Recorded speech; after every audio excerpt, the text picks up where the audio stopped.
ce soir, quand tu repenses à ta course, tu penses à quoi en premier? Euh, Au moment que j'ai vécu avec ma famille, parce qu'il y a ma femme, ma soeur, mon papa, mes filles qui ont fait la course, donc c'est la première fois qu'on a autant de monde de la famille qui a couru. Et ce qui est sympa, c'est qu'après être arrivé, je suis allé une première fois vers la chapelle pour faire la fin de course avec ma femme, et une seconde fois vers la chapelle pour faire la fin de course avec mon papa et ma soeur. C'est juste Ça, magique. c'était des émotions qui contrastaient avec la grosse déception que j'ai eue en arrivant. C'est vrai qu'en arrivant sur le coup, nouvelle deuxième place, j'avais des attentes. J'ai craqué un petit peu sur le moment. Ça n'a pas duré longtemps, mais 5 minutes où j'ai craqué un peu.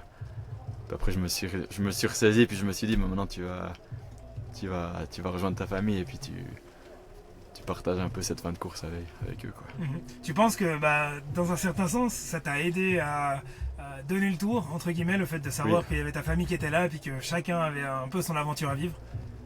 Oui, je pense que si ma famille n'avait pas fait la course, j'aurais vécu la pré-course différemment. Comme tu le dis, ça a donné le tour plus rapidement, et puis j'ai aussi relativisé en me disant que on reste des amateurs, on fait ce sport par passion, et puis que autant ma femme que ma soeur, mon papa avaient autre chose à aller chercher qu'une performance ou un résultat. Mhm. Et puis que pour eux, c'était tout aussi important de participer à cette édition. Mhm.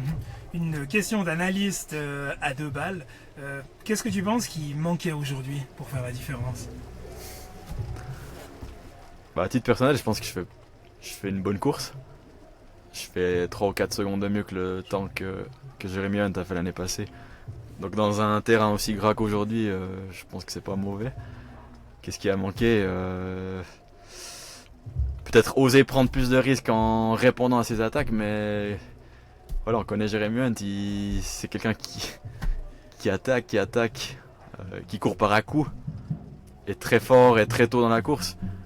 J'ai répondu le premier kilomètre, je pouvais pas me permettre de répondre plus loin, par risque aussi de lâcher par après. Donc j'ai préféré laisser un petit écart en me disant je pourrais peut-être revenir sur la partie roulante. Mais ça n'a pas été le cas parce qu'aujourd'hui il a juste été stratosphérique. Il met 30 secondes à son temps de l'année passée. Euh, pour moi c'est lui qui fait une grosse course aujourd'hui. On fait quand même aussi une grosse parce que justement tu améliores son chrono de l'année dernière sur un terrain qui est quand même clairement pas autant simple que celui de l'année dernière. Donc il y a eu quand même un gros travail dans cette préparation. J'imagine que tu t'es quand même bien préparé pour cette course cette fois. Oui, tout à fait. On a fait. Moi, déjà, j'ai une prépa 10 kg et semi ce printemps. Et puis, il faut être clair, les 2-3 semaines avant la course, avec mon coach, on a mis plusieurs séances sur le parcours des 3 ponts. Donc, ouais, je le connaissais par cœur. Je savais à quel moment je pouvais attaquer, plus donner, relâcher. Mais après, le scénario de la course, on le sait jamais à l'avance. On peut étudier tous les scénarios possibles. On sait jamais comment ça va se dérouler à l'instant T.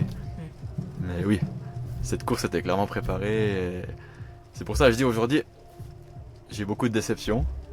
Parce que j'avais des attentes, tout le monde avait des attentes dans le village. Euh, je m'étais dit que les planètes étaient alignées. Voilà, Fribourg-Gotteron était champion. Des membres de ma famille participaient à la course. On inaugurait nos nouveaux équipements, nos nouveaux maillots. C'est la 50e. C'est vrai que pour l'histoire, ça aurait été fantastique que je la gagne. Mais voilà, pour moi, il faut aussi l'accepter. Aujourd'hui, encore une fois, je suis tombé sur plus fort que moi. Et puis, je peux pas dire qu'à un moment donné, j'aurais pu faire mieux. Il y a aucun signe dans la course qui fait que j'aurais pu l'accrocher. Contrairement à il y a 2 ans, là, en 2024, où j'étais revenu sur Jeremy Hunt et qu'on avait plus ou moins terminé au sprint, là, il y avait beaucoup de remords. Et à mon avis, là, c'était une opportunité en or pour la gagner.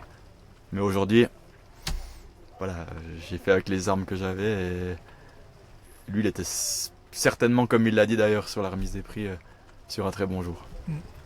Donc maintenant, tu vas retourner à la mine, comme on dit. Il faut digérer cette déception-là.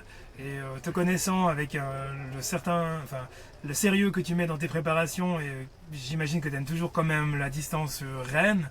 Donc j'imagine que tu vas quand même retourner à la mine et puis continuer les préparations.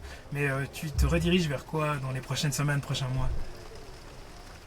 Alors, de toute façon, je suis clairement pas abattu parce que si j'étais abattu, je reviendrais pas chaque année pour essayer de défier Jeremy Hunt. Mais maintenant, c'est clair, la suite, c'est relâcher un petit peu, aussi mentalement, parce qu'il y a eu beaucoup ces dernières semaines dans cette prépa 10 kills semi, puis de plutôt repartir un peu sur la montagne. C'est vrai que ça fait plusieurs années que je fais beaucoup de routes, de marathons, et comme je repars sur le marathon de Valence en fin d'année, ce fameux marathon qui m'avait vu faire le record en 2024, j'ai besoin d'être frais mentalement et physiquement avant d'attaquer cette prépa. Donc c'est pour ça que maintenant, les prochaines semaines, l'idée c'est de partir sur des sorties plaisir, de la montagne, et puis de me relancer sur Sierzinal. Donc ça fait 8 ans que j'ai pas participé à cette course. J'aimerais aussi maintenant, avec le niveau que j'ai actuellement, voir ce que je vaux sur cette course mythique. Parce que je l'ai fait en 2018, ça faisait que 2 ans que je courais. Et puis j'avais déjà fait un joli chrono sous les 3 heures en 2,57. Donc là maintenant, avec tout le bagage que j'ai et une prépa un peu spécifique pour arriver près le 8 août, ça fait erreur, je sais pas. C'est le 8 août. Ouais. J'aimerais bien voir ce que ça donne sur Sierzinal. Ah, ça va être magique, ça va être explosif. Je suis très content d'entendre que tu vas faire Sierzinal. Je serai très certainement là le samedi, voire peut-être même le dimanche. Donc j'espère te voir arriver avec un monstre smile sur cette ligne d'arrivée. J'espère aussi.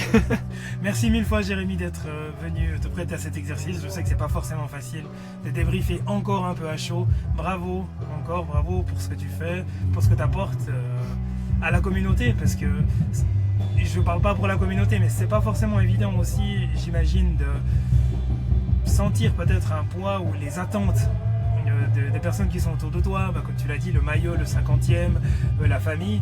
Donc pour ça aussi, moi je te tire mon chapeau parce que tu restes digne et ça c'est vraiment admirable. Merci beaucoup. À bientôt.